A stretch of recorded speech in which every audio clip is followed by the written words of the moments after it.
KETV Newswatch 7, chronicling the stories impacting our community. Stories making a difference. Stories that matter to you.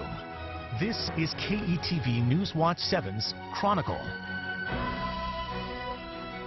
A sign of spring in the dead of winter, the countdown to the boys of summer. Last fall, the Storm Chasers became back-to-back AAA national champions, and a group of former Storm Chasers helped the Kansas City Royals make a historic run to the World Series. Good morning, I'm Brandy Peterson, and welcome to KETV Newswatch 7's Chronicle. This morning, the man behind the Omaha Storm Chasers, Marty Cordero, joins us.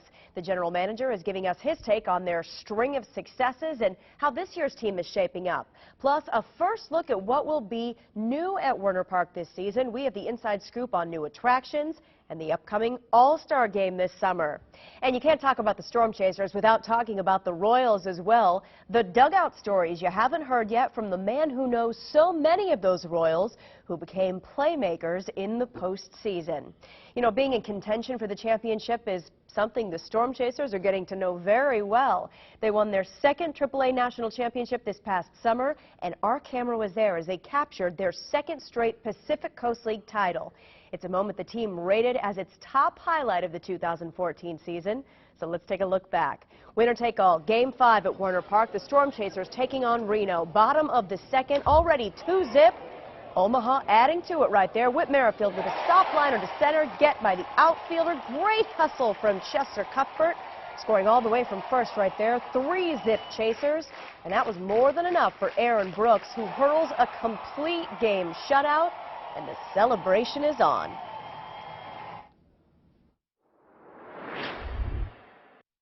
It wasn't that we had to do a whole lot. You know, you could just see in their eyes, they worked hard, and they expected to be there, and they expected to have a chance to win. It means everything, bring the championship back to Omaha, and for all the Storm Chasers, and this year, and the fans, and the front office, everything means a lot. You know. Well, the Storm Chasers went on to win the national championship, beating Pawtucket for the 2 in the final game. And joining us now to talk a little bit more about baseball is Storm Chasers GM Marty Cordero. How nice is it to just watch those highlights, remember everything that happened in those moments? Let's just keep rolling on it. I know, it's fantastic, right? It is. Great to be here. Does it ever get old looking back on that? I mean, second time, but just as sweet? You know, it doesn't. For a franchise that went a number of years without making the playoffs, to make them 4 straight years, to win 3 league titles in 4 years and back-to-back national championships, to be able to bring that home to Nebraska, Omaha, Sarpy County, really, really a fantastic feeling.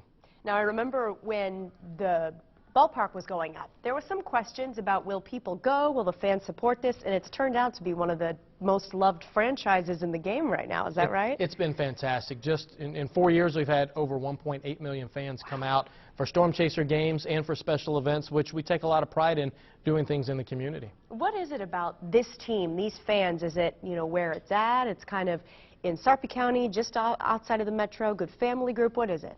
You know, I think from a location perspective, I think it's a little more accessible from where our fans live.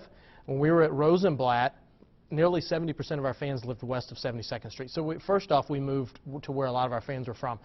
But for professional baseball fans, I really think it's a home of their own. You know, it was an opportunity for us to provide not only a great first-class facility for Kansas City's top affiliate and players that are coming through the system, but also for our fans to have things for them to do. And, you know, if you don't like the game, go out to the downdraft and, you know, have a great Budweiser, or you can go to the Centris Family Fun Zone, or, you know, play the Borsheims Dime in the wiffle ball field. And this year, you know, we're putting some new things in as well, which, you know, we'll talk about later. And I know last weekend you had national anthem auditions for people to try out and be part of it. How important is it to bring people in and be part of the game festivities like that? It's the lifeblood of minor league baseball, and we're no different than the other 159 markets throughout the country. You know, minor league baseball has drawn nearly 42 million fans. 10 straight years, over 41 million, 10 straight years, and this past year was no different. And you know, it is about family, it's about community, it's about the top-rated sport in the country, you know, just below Major League Baseball. And you know, to be able to work in this game day in, day out, it's not a job, it's not a career, it's a passion for me and for our staff. And you know, we're really excited about what 2015 is going to bring. Tell us a little bit about that. What can we expect from the team? You know, well, from a team perspective, you know, can we go 5 straight playoff years? You know, I think the talent's there, and you know, in talking to Kansas City, we're going to have a veteran squad. but their second wave of talent started to come through last year with Whit Merrifield. At the end of the year, you saw Kyle Zimmer, you saw Christian Benford, you saw Cheslor Cuthbert, who we saw in the highlight a second ago, slide home for a run. And then you have Aaron Brooks probably back in the rotation. He won 3 games in the playoffs, and that complete game shutout was pretty remarkable, 2-hitter, mind you. So a lot of the same players, but you know, we were talking earlier, Chris Medlin was signed by the Royals from the Braves. It'll be a few months before he's in the rotation, but he'll be here, and a lot of other veteran players back this year. A fan favorite, Matt Fields, did re-sign with the Royals. He has a chance to go to big league camp and maybe make the squad out of spring, but he'll probably be back at Omaha. And to see his 450-foot home runs, if you haven't seen them, they're mammoth. Yeah. I mean, they really are, and he is the most kind, most gentle player that I've been around in my 17 years in the game. And tell me a little bit about the guys. They're trying to get to the bigs. They're trying to get to that magic place, but the fans, that means something in Omaha here to those players, does it not? It does. You know, to have the support when it's 35 degrees in April or when it's 85 degrees in July, it's very important. And, you know, we know that their destination is not Omaha. You know, the players don't look at the beginning of the season, Omaha is where I want to go. Kansas City is where they want to go. They want to end up in the big leagues. And, you know, we are their step in the dream. And with over 70% of AAA players ultimately playing big league baseball, the players that fans are going to see at Werner Park, they are the future Major League stars of today. And you know, it's just a great opportunity for kids to come out and watch those players and how they go about their business day in and day out. And it's been, you know, it's been fun. From Jersh, our former manager, who's now the third base coach in Kansas City, and Brian Polberg, which is unusual to have your manager live in the city that you play in. It's really great to see those guys continue to provide those players the opportunity day in, day out. Now, for the fans this year, I know you've got some cool new things coming into the stadium. Can we talk a little bit about that? Yeah, you know, we've been talking about adding mini golf for a few years, and we're going to be adding mini golf along the first base side of the ballpark near the Hy-Vee tent for those that have been out to the ballpark. And, you know, it's a great opportunity to come out and, again, baseball's not your thing, you can have fun. Also going on in this year is the scoreboard, and we worked with Sarpy County and partnered with Sarpy County to be putting in a new HD13 board. Daktronics is a company we're working with, and that's going to be a great amenity to the ballpark. And along with that is all new cameras and replay and all the things that goes along with it. So our creative services and AV staff they're pretty jazzed. They're pretty jazzed about a big shiny new toy. But for us, it's about continuing to make sure that Werner Park is a great family venue and a great fun venue for baseball.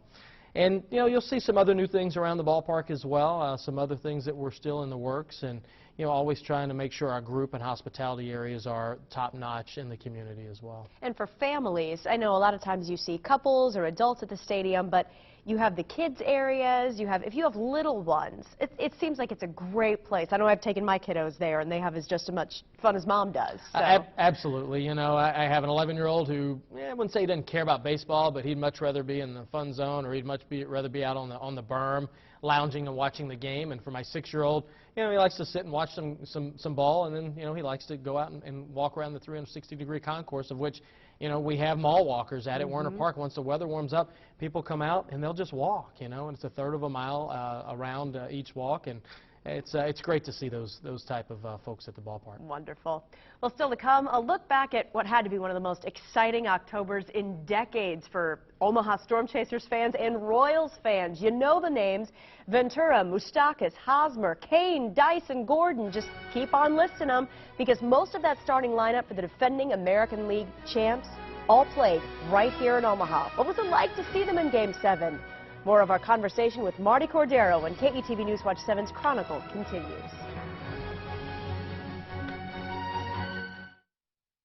You know, win, lose, or draw, I knew that my boys were going to go out on the field today, and they were going to give everything that they had.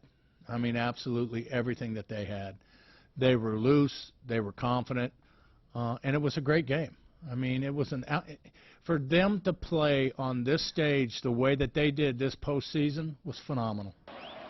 The Kansas City Royals' magical season ends with Game 7 of the World Series. That guy, Madison Bumgarner, proved to be unstoppable, unhittable. But just getting there was amazing for fans and the team. Unfortunately, the Royals came up just short. Yeah, I mean it hurts, you know, to come as close as we came in a one-run game, and to really, as magical as our run has been, you know, to end up losing the ball game, you know, by 90 feet, you know, it's tough. But you know, the hard part about this is that you work all year to climb to the top of the mountain, and then boom, you fall back. You got to start right back at the bottom again next year. But you know, we've gained a ton of experience. I don't think I've ever been as proud of anything in my life as I have been of this team and the way they performed this postseason. It was just fantastic. Ready to do it all over again? Because we are just 9 days away now from pitchers and catchers reporting to spring training. Sounds good. Now, during the Super Bowl, the Royals unveiled a new ad campaign. From every seat in the K to every corner of the city, a dream became a challenge. A goal became a promise. And each of us became forever royal. And just last week, the Royals caravan rolled into Omaha's Werner Park, just across the street at Papio La Vista South. Nice crowd there, giving members of the Kansas City Royals a hero's welcome, and the guys told us they appreciated that support every step of the way. In fact, during Royals Fest 2015, Karen Kornacki from our sister station in Kansas City caught up with Eric Hosmer and talked to him about that whirlwind run to the World Series. Okay, I'm here with Eric Hosmer. How has life changed for you? Are you a big superstar now that this team had such a remarkable role? No, I think the only way it's changed is a lot more people recognize who Kansas City Royals are now, and that's the way it has to be. You know, this is a great town. It's a great sports town, and I think in October a lot of people got to see it firsthand for the first time. What are these fans saying to you? Just how excited they were, and just how awesome the run was, and how much fun we all had during it, and you know, we plan on having a lot more fun times like it. Okay, but what about this year's team? Can we do it again? Yeah, we definitely have the guys to do it. It's we all realize the process, and we all realize that leaving spring training, we got to continue to thrive as a group and do it together. You know, not one person can carry us the whole way. We just all got to do our part, and if we do that, we're going to be on the same stage we were last year. Okay, you heard it right here. Eric Joining Hosmer us to talk more about Eric Hosmer and all the other former Storm Chasers, Marty Cordero. All right, Haas, what is this guy really like? Okay, he was here on rehab Yeah. this past year. And it was right at the end of the season, and we were in that stretch run. Are we going to make the playoffs? You know, are we going to go back to it? And it was a Sunday night game, a rare Sunday night game. We had fireworks scheduled, and if we won and the other club on the other side lost, we were going to clinch division. Well, the game didn't start till around 10:20 that night, but he was a guest on our pregame show, Storm Chasers Live, and he went ahead and did the show anyway at normal time. And instead of going back to the clubhouse, he sat right in the concourse where all the fans were and talked to the fans, took photos, signed autographs, you know, and that doesn't normally happen for our regular minor league players that are here on our regular roster, much less a major league rehab guy who's trying to get back to Kansas City to be in, you know, they're in the playoff hunt. And, you know, just a casual conversation, you know, how you been, and, you know, the things that he talks about. You know, he was supposed to be here in Omaha for a number of months, and he was only here for 5 weeks. Yeah. And he hit around 420, and he forced the Royals and general manager Dayton Moore to bring him up early. And, you know, just to see that, you know, he's been gone for 3.5 years, 4 years, and that he's still grounded and can still connect with not only fans of Kansas City and throughout the country, but here in Omaha.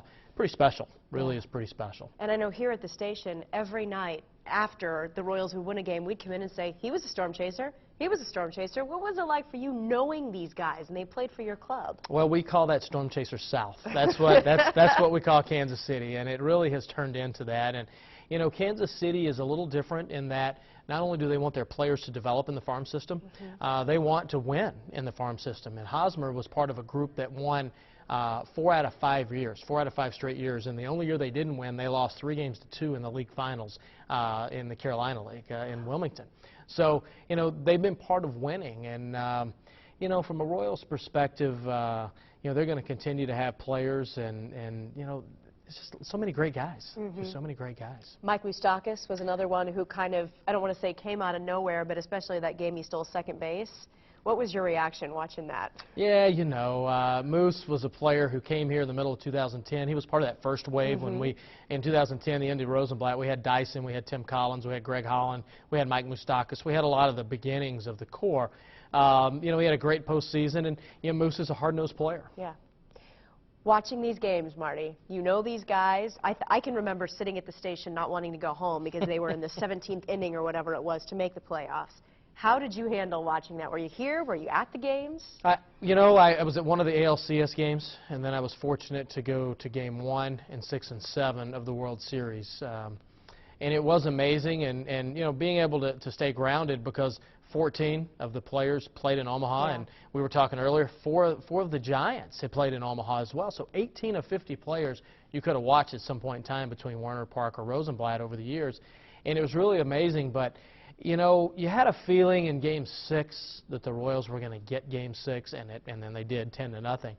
And Game 7, you had to score early, and they just didn't quite get enough runs before Bumgarner came in, and you knew he was coming in. And you know, what just a remarkable performance. What was it like seeing that kid live? On TV, it was like you were watching something magical happening, even if you weren't cheering for San Francisco. You know, it was amazing. But by Game 7, it was as much mental as it was physical, because to see what he did throughout the entire playoff run, you know, as a Royals hitter, if you know you didn't connect first or second pitch, it was almost like, oh my goodness, I get 2 strikes. You know, I mean, you could just kind of see that in at bat to at bat and by mannerisms at the plate.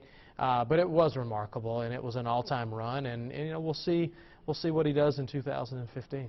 When you talk to the other GMs for AAA teams around the country, are they asking for your secrets? What are you guys doing in Omaha to keep kicking out so many all-stars that go on to teams in the bigs and have such success? Not so much, you know, from our side, because we don't do a lot with player development, but just, you know, from an environment perspective, what are you doing to provide the best opportunity for Kansas City's players to continue their development process? And that's really what we do. From an environment perspective, whether it's fans, whether it's players, and we want to provide, you know, a great experience for fans, but it's also important for the players, you know, and to have great clubhouse facilities and great workout facilities and have one of the best fields and playing surfaces throughout the country. It's something that's very important, and for those players to know that that is there and to not think about it, they can really focus and hone their skill. Do you anticipate any of the Royals' excitement kind of trickling down to Omaha as well? You certainly have your own fan base, but even more adding on to that because of their success last year? We think so, Brandy. We really do. You know, we finished playing early September at home, so we haven't been at home since that run started. So we're really, really excited to see what happens in April, May, June, and throughout the season, and we're doing something a little different. We're partnering a lot more closely with the Kansas City Royals this year, and we're going to do a Salute to Royals night on Wednesday, May 27th. And the Royals are actually going to come in, and it's going to be their show. It's going to be the Kauffman Show in Werner Park. We're giving away Lorenzo Cain bobbleheads from one of his famous catches in the playoffs. Slugger will be there. We're optimistic. There's going to be a former Kansas City Royal player there. We've requested the ALCS championship, and it'll be an opportunity for fans that haven't made the drive down to Kansas City to come out and see the K crew and the promotional team and their on-field MC. And so, you know, we're working much more closely with Kansas City now, and it's fun. Your players, are they just as much invested in the Royals' success as They I think so? They are. You know, the majority of our players at the AAA level, they are on the 40-man roster. So most of them will report to spring training, you know, here in just 8 days. And it's an opportunity for them to maybe turn some heads. And when that injury happens or when that doubleheader happens, they need a swing pitcher for the 26th spot. You know, they want to be the ones to get that call. So, you know, just because they're here doesn't mean they're not going to be in Omaha. You know, Aaron Brooks was up and down a number of times last year, and you know, those players, you know, you just don't know who's going to be called up next, especially with more than 70% going at some point in time. Well, we're not done yet. When we come back, we're going to tell you about one of the biggest events of the summer, the AAA All-Star Game. First, remember, your comments are an important part of this show. After last week's Chronicle aired, we received this note from Gina Springhour, the paralyzed bride who walked down the aisle on her wedding day. She said thank you to everyone who commented on the story, and she adds, y'all sure know how to make a girl feel warm on such a chilly day. Gina wrapped up by thanking everyone for their support and kindness, saying she is truly blessed. If you want to be heard, there are two ways you can do it. You can call us directly at 402-978-8960. Please speak clearly. We may use your comments on the air, and try to be brief if you can. You can also email us. Go to KETV.com and click on the Chronicle link. We'd love to hear from you. We'll be right back.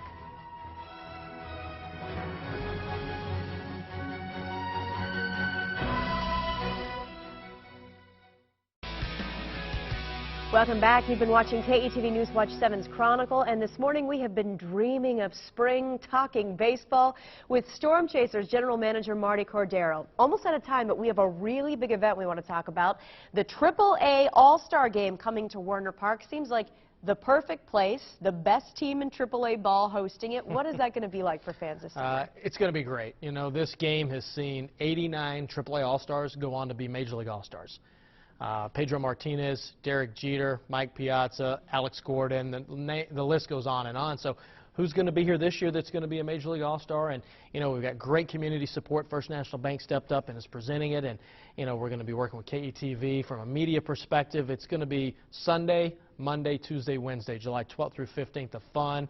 We're going to have a free community event at the ballpark. We'll be announcing there'll be a home run derby. And then the game is nationally televised on MLB Network, so it's an opportunity to not only showcase Werner Park, but also the greater Omaha community. And you're a big part of that, bringing these events to Omaha. What does this mean for Omaha in general to have this caliber of an event? Well, I think it's important. Omaha is an event community, you know, whether it's the College World Series, whether it's the U.S. Senior Open, you know, swim trials and all of those things. It's really, really important. And for myself, someone who is engaged in the community, I understand that, and I hear that day by day, and that's one of the reasons we went after the state high school baseball finals, because it's not just about professional college baseball, it's also about high school baseball. And, you know, we just think that having the AAA All-Star Game is one more feather in the cap of the community. We didn't talk about that a whole lot, but what a pleasure for those high school kids to play where these future All-Stars are playing. It is, and, you know, most of those kids aren't going to go on to play beyond high school.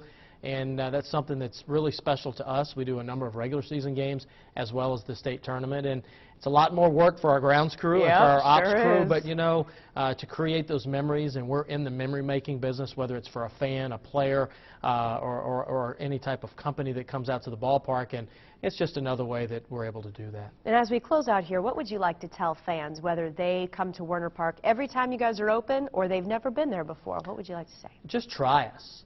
If you haven't been out, just come out to the ballpark. You know, it's an affordable night out, whether you come out on a Wednesday and have 5-cent hot dogs every Wednesday night game this year, or whether you want to come out and see the best fireworks on Fridays, or you want to see the top talent. It is a lot of fun, and it is affordable, and our staff works extremely hard year-round to provide a great venue for families or for individuals to come out. And the players, too, on their steps, wherever in their career they may be. Absolutely. All right, Marty Cordero, General Manager for the Storm Chasers. Pleasure. Thank you. Marty, thanks for coming in. And that is going to do it for us this morning. But if you missed any part of the show, or you just want to think baseball every single day you can until spring, you can watch it online at KETV.com. We have posted a link to the Omaha Storm Chasers website there as well for all of the info on all the events Marty talked about this morning. Thanks for watching. We hope to see you back here next Sunday morning for KETV Newswatch 7's Chronicle.